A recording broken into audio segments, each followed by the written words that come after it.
So the world's changing quite a bit lately, and let's take a look geographically how the situation looks, and let's find out where all the things that's happening in the world currently are occurring, just so we can get a better idea of how this could impact the world globally. First, let's go down to the Middle East towards Israel.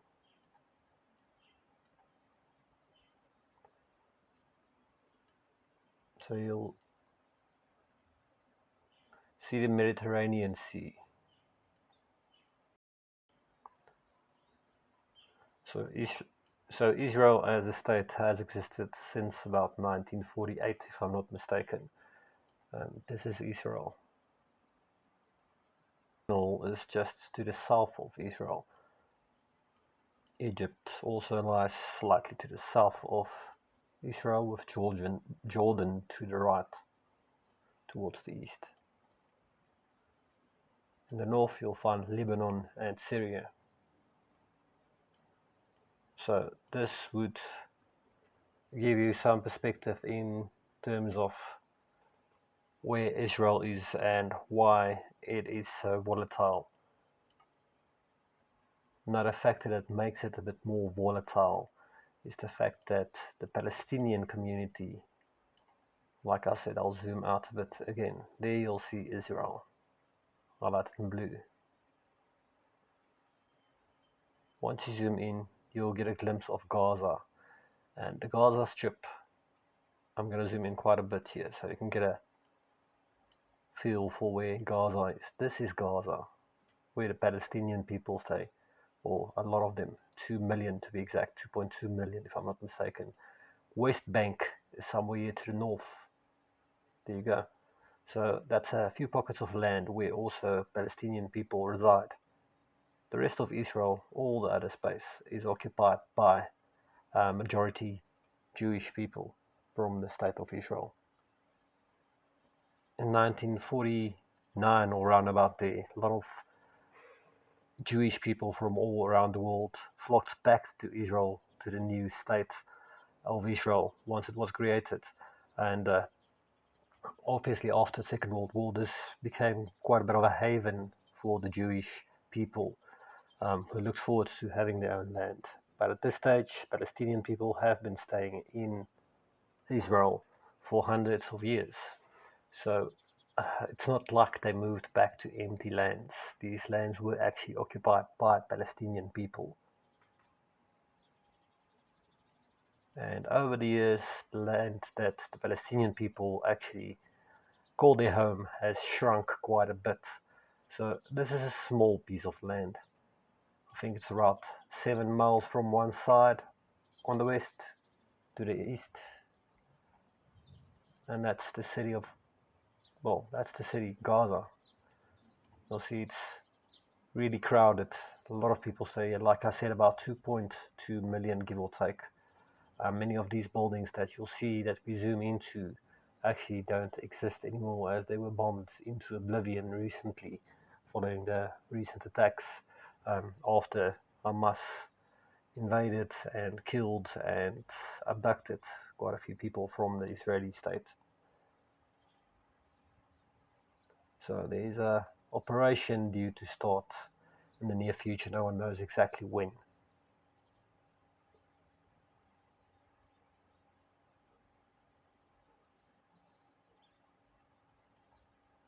And these are the borders of Gaza. Supposedly some of the best defended borders on earth. And keep in mind the Israeli side has they have some of the best technology available to mankind to defend their borders. They have approximately 350,000, if I'm not mistaken, soldiers that's currently being mobilized, and that will probably increase as time goes on. They have many tanks and armored vehicles, large air force as well, hundreds of planes and hundreds of drones, if not thousands. And as far as I know, I suspect the Israeli state is nuclear capable as well. Like I said, the territories have been shrinking quite a bit over the last few decades. And you must keep in mind this piece of land were totally cut off from electricity and water, amongst other things.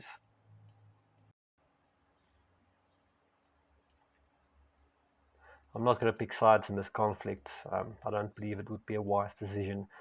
The borders to the south towards Egypt are pretty well defended as well. Heard rumors that the border fences or barrier goes down to 60 feet. I'm not sure if that would be true. This is one of the border posts where Egypt is trying to get relief into Gaza.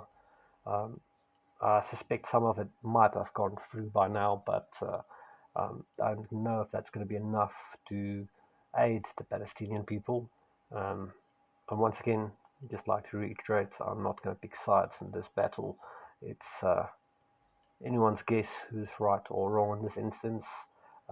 Do understand that anyone would try to defend their population or their people against any terrorist activities like that occurred on, I think, the 7th or the 8th of this month. Yeah, so this is a greater conflict to a large degree because the win. And now, in terms of the Western activities or involvement or potential involvement, like I said, they're already aiding the Israeli nation in this war, and this has potential to escalate quite greatly.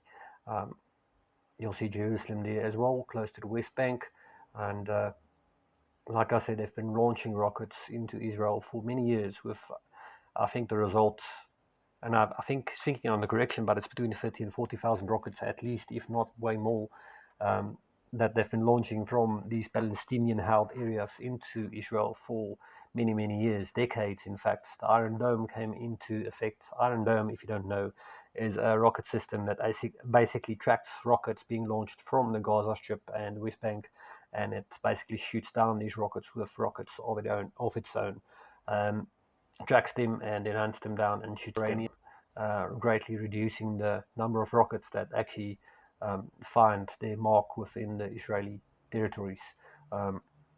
Obviously, the region being oil rich is also something that's potentially going to impact this conflict, and that will in turn impact all of us on one level or another.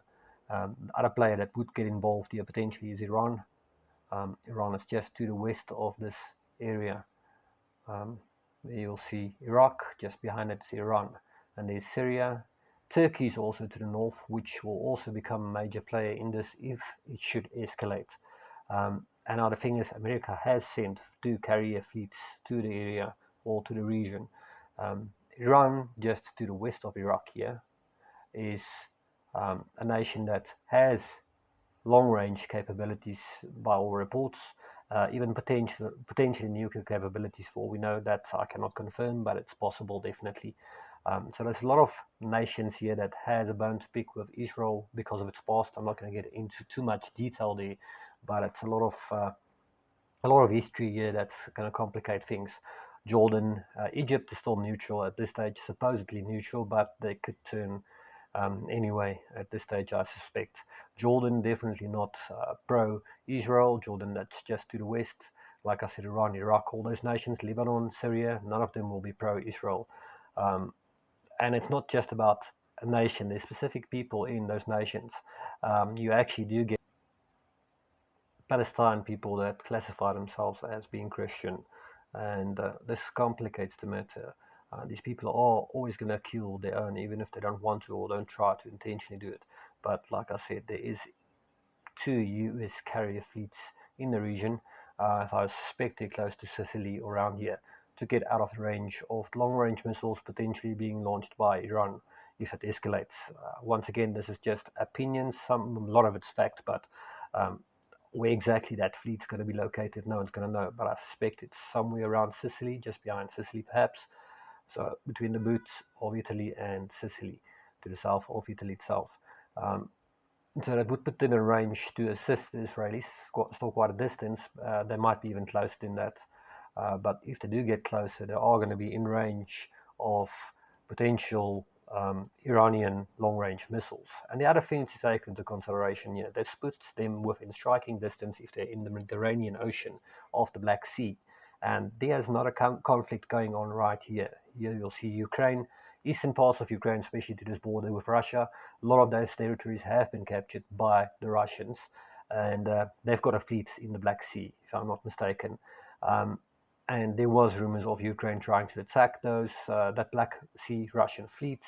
And once US have carrier fleets in the Mediterranean, it's not a long distance to the Black Sea.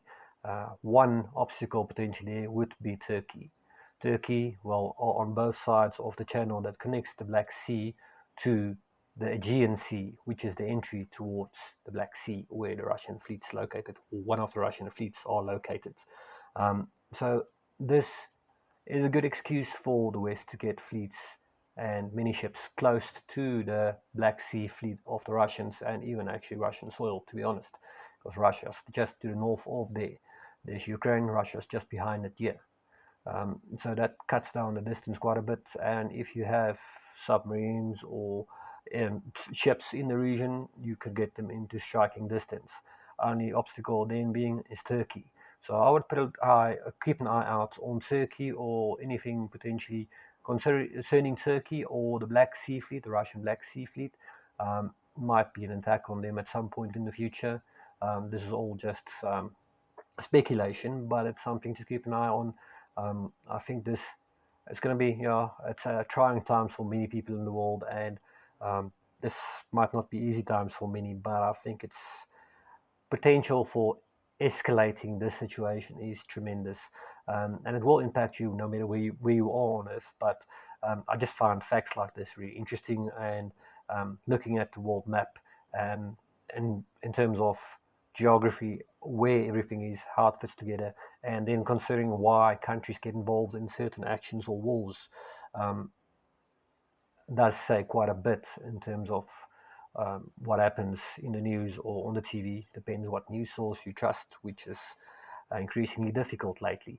But the road towards Ukraine from the Mediterranean is paved with cruel intentions, I guess, potentially. The Aegean Sea, like I said, is here. Travel north all the way to Turkey, and then Istanbul. Istanbul is definitely a city to watch. Turkey will have quite a bit of power in this regard in terms of access to the Mediterranean and the Black Sea. Russian fleets being around here.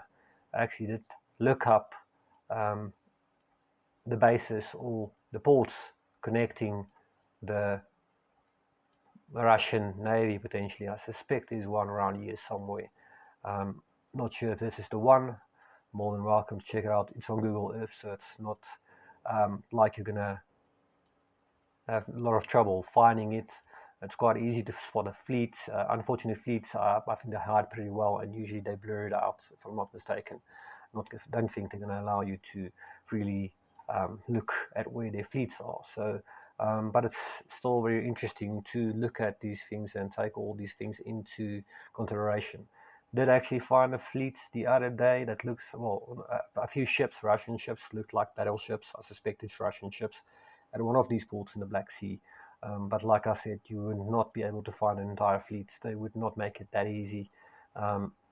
But if you take into consideration the Black Sea is right here, it's going to be key in any big conflicts that might occur in the region, in the Middle East, up to Eastern Europe. The roads to Eastern Europe is not that inaccessible if you are coming from the Mediterranean. Once again, Turkey is going to play a key role in this, Istanbul being the city to watch, Black Sea, also all the developments surrounding this situation. Would be nice to be able to see those fleets in action, or not in action, but in movement. But unfortunately, that's not something we as public have access to in terms of live satellite feeds. But like I said, I have compassion for all the people in Israel at this stage, specifically the Palestinians in regards to losing so much land over the last few decades. Not gonna be pro-Palestinian or Israeli in this situation. There's multiple groups involved in both these countries or in these factions, to be honest, because Gaza is still pretty much basically part of Israel and they're in small pockets of land, which is ridiculous to a degree. I do believe there should be a two-state solution potentially here. I think the Russians and the Chinese had that suggestion as well, but I think we should start talking peace, not um, going towards taking steps that's going to escalate this even further. This might lead to a situation where we have a great big global conflict, and I think none of us wants that to happen. Um, and very few people want to talk peace. There's a lot of money in war, not just the destruction in the war, but rebuilding after these wars. Many of these conflicts are actually funded, both sides, by the same party or elements, not party, but let's say companies or corporate interests. The same thing applies to the Ukraine. Um, there's a lot of issues to take into consideration. People are quick to jump the gun and say Russia is evil, Putin is evil.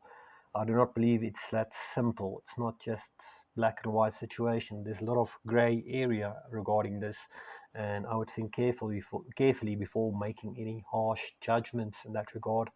But yeah, areas that Russia took over in Ukraine, there's not much of counteroffensive. The West would like you to think so through their media, but the counteroffensive to all um, informed people seems to be over. A lot of spaces here on the eastern side of Ukraine has been taken by the Russians, and the counteroffensive by all um, reports have basically failed. So a lot of interesting times coming, and unfortunately, a lot of people lost their lives in this conflict. Let's hope it clears up soon. I'm not sure that it will, though. A lot of things to keep your eye on in this regard. And yeah, let's just see and hope that things turn for the better. But I don't see it happening anytime soon. Um, yeah, let's see what happens in the next, I would say, week or two. People are saying that the invasion that the Israelis had planned for the ground invasion for Gaza was delayed because the US needs time to plan more global conflict or widespread conflict. In other words, that would include potential actions by countries like Jordan, uh, Iran, Iraq, Syria, Lebanon, even potentially Turkey and Egypt if it comes to the West. And many of these countries do have long range capabilities in terms of reaching carrier fleets. That's why the American carriers allegedly are or close to Sicily, which is quite a bit um, away from the Israeli conflict.